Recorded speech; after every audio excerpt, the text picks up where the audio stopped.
Hello friends, हम देख रहे हैं quick revision exercise before beginner box 5 electrostatics NEET.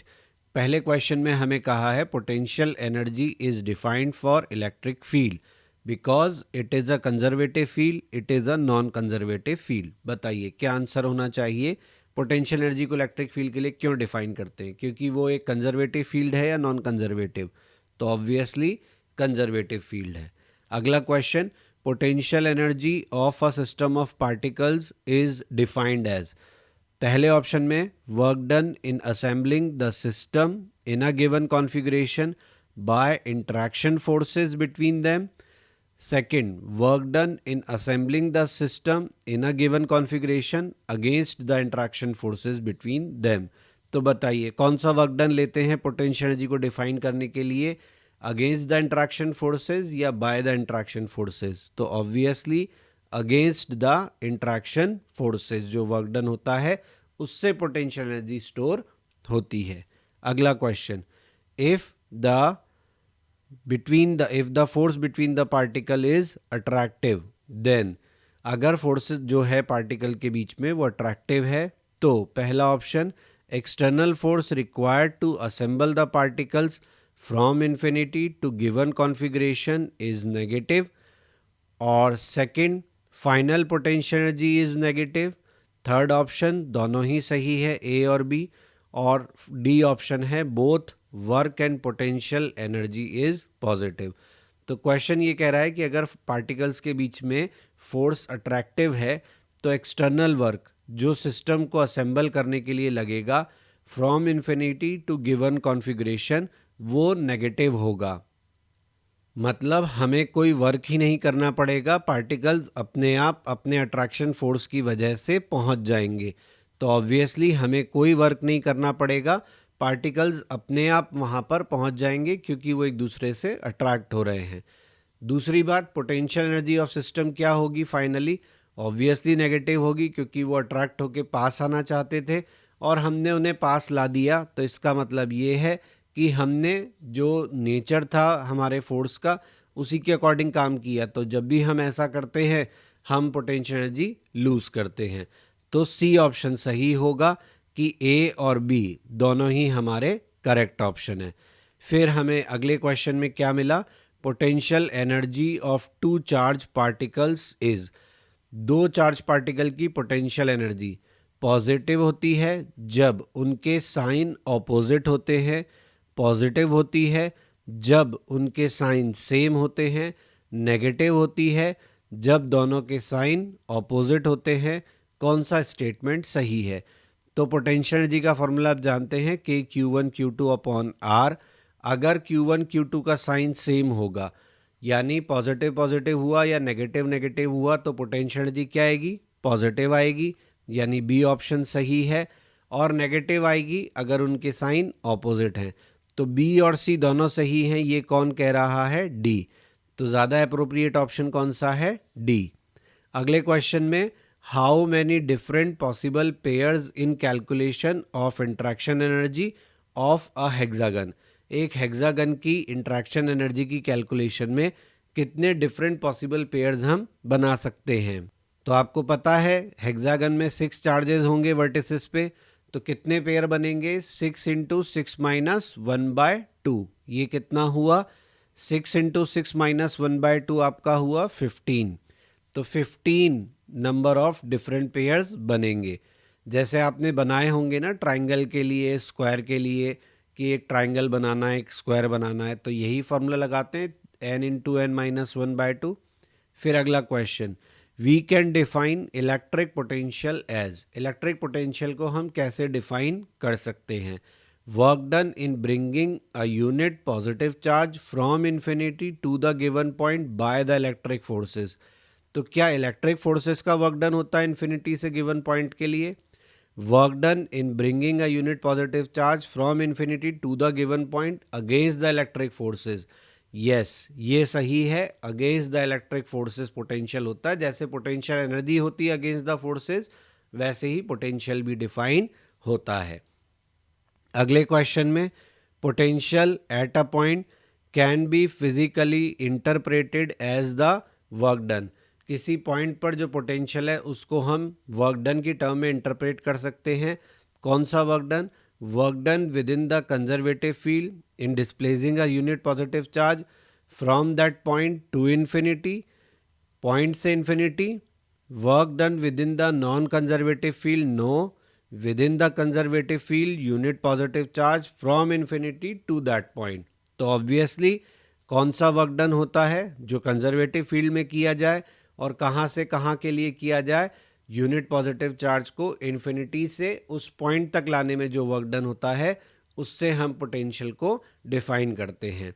अगला question, in the presence of dielectric medium potential. Dielectric medium की presence में पोटेंशियल क्या होता है? इंक्रीज होता है या डिक्रीज होता है? तो ऑब्वियसली डिक्रीज होता है potential in the presence of dielectric medium. अगला question, if a unit positive charge is displaced from A to B, यानी ए इनिशियल है, बी फाइनल है। तो अगर हम एक यूनिट पॉजिटिव चार्ज को डिस्प्लेस करते हैं ए से बी, तो work done against electric forces is Q V B minus V A. तो हमारा वर्क डन कितना होगा? Q into V B minus V ए, जो हम अगेंस्ट द इलेक्ट्रिक फोर्सेस करेंगे। इलेक्ट्रिक फोर्सेस का वर्क डन कितना होगा? Q into V B minus V A, no, work done by electric forces Q into V A minus V B होगा। That's right. तो कौन सा ऑप्शन सही है? डी ऑप्शन सही है, A and C. Against electric forces होगा Q V final minus V initial, और work done by electric forces होगा Q V initial minus V final. अगले क्वेश्चन में हमें कहा है पॉजिटिव चार्जेस जो हैं उनकी टेंडेंसी होती है move towards low potential in the direction of electric field या बोथ ऑफ देम। तो क्या आंसर होना चाहिए? दोनों ही सही हैं। Move towards low potential, positive charge की हमेशा टेंडेंसी होती है कि वो लो पोटेंशियल की तरफ चलता है, और in the direction of electric field चलता है। अगले क्वेश्चन में हमें कहा है equipotential surfaces are always dash to the direction of electric field. Equipotential surface जो होती है वो हमेशा इलेक्ट्रिक फील्ड के पैरेलल होती है या परपेंडिकुलर होती है। तो ऑब्वियसली इलेक्ट्रिक फील्ड की जो लाइंस होती हैं उनके परपेंडिकुलर हम इक्विपोटेंशियल सरफेस को ड्रॉ करते हैं। अगले क्वेश्चन में हमें कहा है which of the following is correct? Potential is a vector quantity but potential gradient is scalar, no. Potential and potential gradient both are scalar, no. Potential is scalar but potential gradient is a vector. आपको पता होगा electric field और potential gradient के बीच में relation होता है। अगला question, if V is constant in a region then E equal to 0 in that region। तो V constant है किसी रीजन में तो E equal to 0 होता है in that region। E constant है किसी रीजन में तो V equal to 0 होता है, यानी पोटेंशियल। और अगर पोटेंशियल कांस्टेंट है तो electric field not equal to 0 होता है, नन ऑफ दीज। तो आंसर क्या है हमारा? ए, क्योंकि हमें पता है हमारे कंडक्टिंग स्फीयर के within, hollow conducting sphere के विद इन या सॉलिड कंडक्टिंग स्फीयर के विद इन हमारा पोटेंशियल कांस्टेंट रहता है लेकिन इलेक्ट्रिक फील्ड 0 होता है। अगला question, equipotential surfaces are dash spaced where electric field intensity is dash and dash where electric field intensity is dash, which of the following represents the correct sequence of filling the blanks। तो बताइए क्या sequence होना चाहिए? पहले में आपकी जो equipotential surfaces हैं वो क्लोजली स्पेस्ड होंगी अगर उनके बीच में इलेक्ट्रिक फील्ड इंटेंसिटी क्या है? स्मॉल, गलत। वाइडली स्पेस होंगी अगर इलेक्ट्रिक फील्ड इंटेंसिटी स्मॉल है, और क्लोजली होंगी अगर लार्ज है। तो equipotential surfaces are widely spaced where electric field intensity is small and closely spaced where electric field intensity is large. बिल्कुल सही है हमारा ये स्टेटमेंट कि जहाँ वाइडली स्पेस होती है वहाँ इलेक्ट्रिक फील्ड इंटेंसिटी स्मॉल होती है, और जहाँ पे हमारी क्लोजली स्पेस्ड होती है वहाँ पे इंटेंसिटी लार्ज होती है। फिर सी में कहा है closely spaced large intensity, widely spaced small intensity. तो यहाँ पे आपके बी और सी दोनों ही सही हो गए, ऑल्दो आपके पेपर में मल्टीपल चॉइस नहीं आता है, बट क्वेश्चन फ्रेमिंग में मैं ध्यान रखता हूँ, फिर भी यहाँ पे ऐसा हो गया कि 2 ऑप्शन सही हो रहे हैं क्योंकि 4 हमारे फिलिंग द ब्लैंक्स थे, तो दोनों सीक्वेंस ही सही हैं।